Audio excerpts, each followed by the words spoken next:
So a lot of people were actually surprised when Jacob Zuma reshuffled his cabinet to get rid of perceived threats from within the ANC. Now, a lot of people are actually surprised by how ruthless that was, because there was no warning. It just happened so quick. But historically, if you look at how this guy operates, he doesn't care. This guy is one ruthless guy who doesn't give a damn about how he gets rid of his enemies.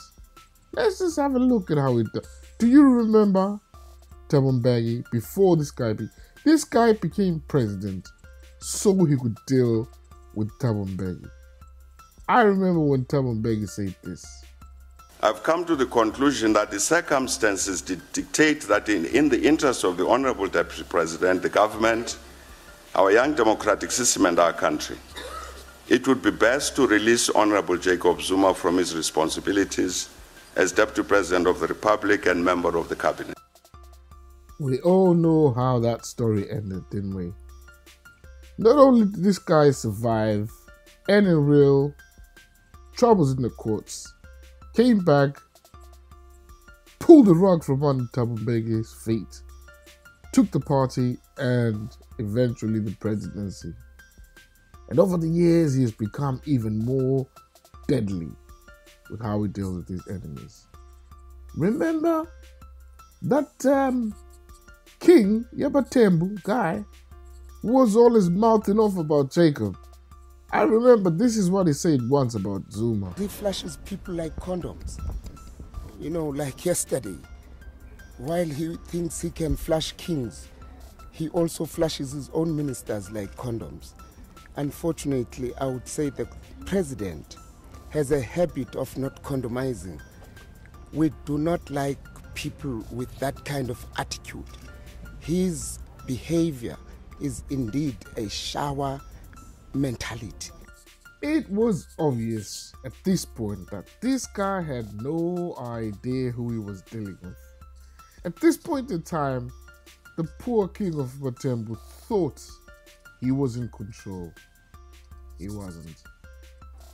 I'm expecting a practical response. He may not even write to me because he usually lies. So Zuma calls the guy to talk things over and the guy refused. There's no reason to meet liars. He's just a councillor. I cannot be ordered to come to his office. He must come to my office. I'm king unto him. He's just a Zulu boy. By the time King Bueleka realized that this man he thought was just a mere Zulu boy was very, very dangerous. It was too late. He went to Zuma groveling and apologizing, humiliated himself publicly, apologized, but it was too little, too late. When the guy saw Jacob, he went up to him and hugged him like a long-lost brother. He was hanging on like he was hanging on for dear life.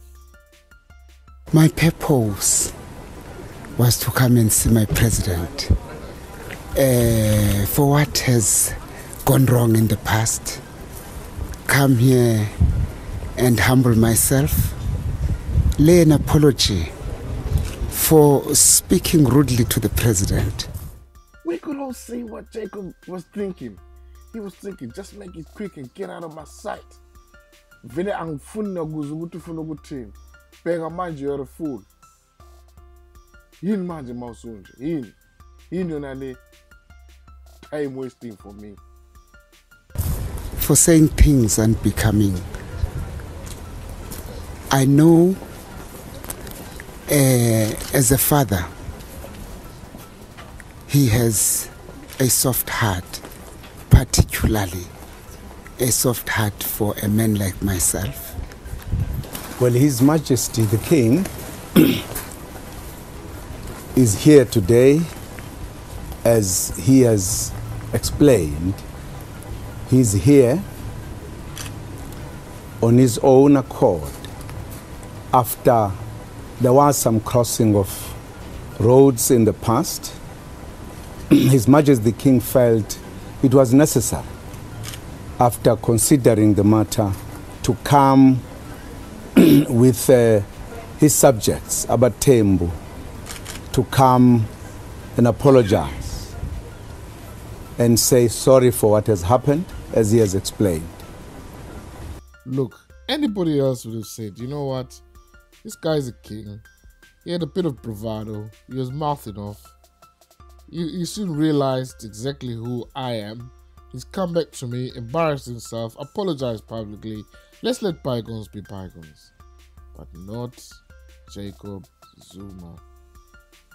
So what lessons have we learned here, boys and girls? The Batembu king, the guy was a king, ruling over a kingdom, is now in prison, doing hard time. Now, ningazothi kusasa Juka kasitshelanga what.